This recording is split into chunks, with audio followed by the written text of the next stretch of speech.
Hey guys, welcome back to my channel. Blake the Book Eater here, and today we're going to be talking about Raybearer by Ifueko. If you guys are new here, welcome. This is my channel. I talk about bookish stuff. So just to start off with, it's been a while since I've posted an individual book review, so how we're doing it is we're doing the non-spoiler portion first, and then having a spoiler-filled discussion at the halfway point, basically. So let's just jump right into it. So my non-spoiler review of Raybearer is basically just, this book is amazing, you need to go read it. I think hands down this is probably the best YA fantasy novel I have ever read.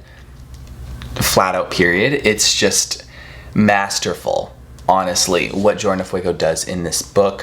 Her prose is insane, the character work, the subversion of tropes. It's just, this does not feel like a debut novel. This feels like something that an author at the height of their craft would make.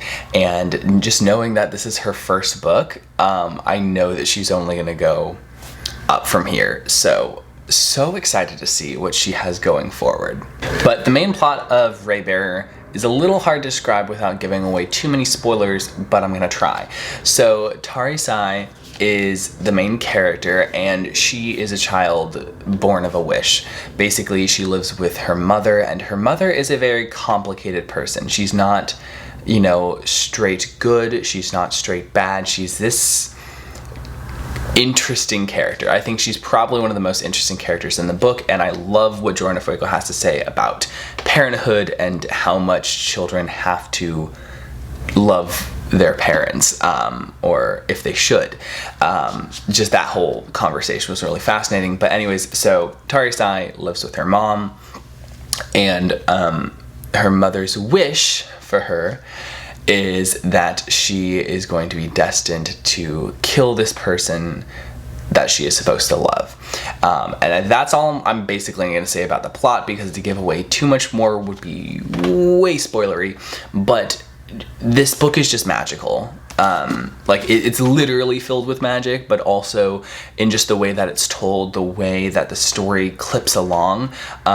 You kind of get overviews of when Tarisai is a child, and then like a younger or like slightly older child, and then like into her teen years, and like it moves very fluently. Like there's not a lot of dwelling on one aspect kind of in her life. I mean, well, there is, but not in the sense where like other YA novels is like, this is at this character's point in their life, and that's just the whole book.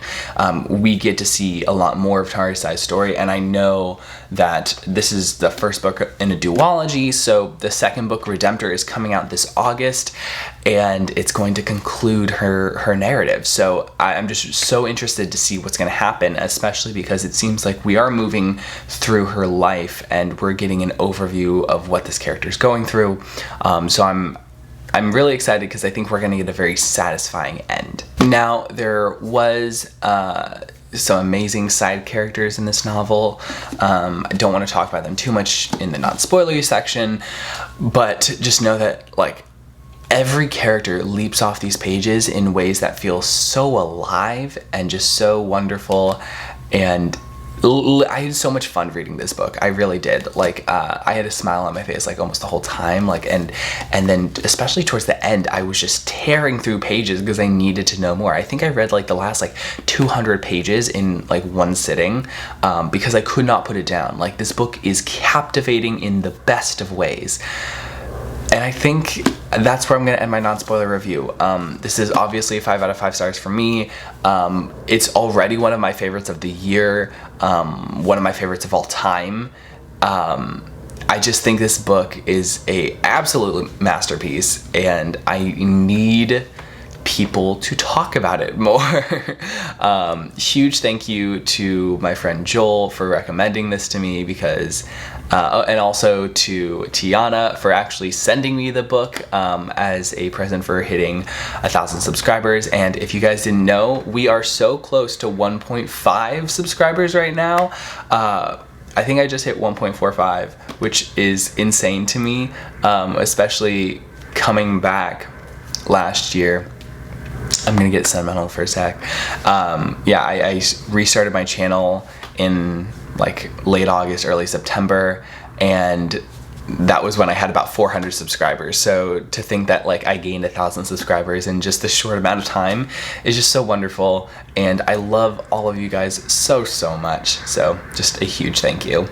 And with that, we're now going to jump into spoilers. So if you have not read the book, please leave, go read the book, and then come back to discuss it. Okay? Bye. Okay, y'all, this book was fucking wild. Tarisai is such a cool character. I love how she can touch people and see their memories, but not just people. She can touch objects and places and see the memories that are contained within them. Such a cool ability for the protagonist, and it felt so natural, didn't feel like too crazy. And also her thing with the Erhu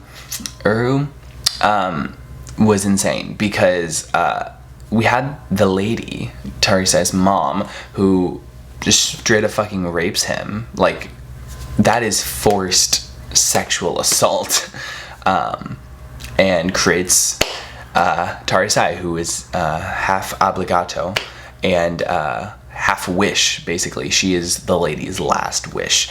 And that is just so manipulative, and I, like the fact that she just like wouldn't even interact with Tarisai and wouldn't even call her by the name that her father gave her. It's so bad.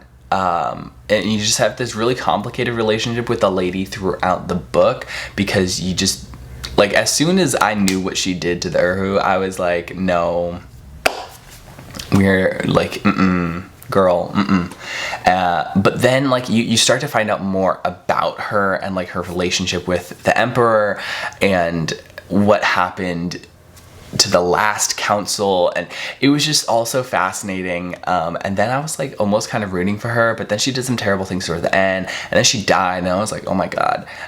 Also, this book just, it did not pull punches, like especially towards the end. I know I'm skipping around, but like just the way that I did not think the lady was gonna die. I thought there was gonna be like a trilogy or like an ongoing series, but like it makes sense that it's a duology now, because the pace is so fast that I was like, how much longer are we going? And only one more book, and that's sad, because I want more than just one more book, because the story is just so good.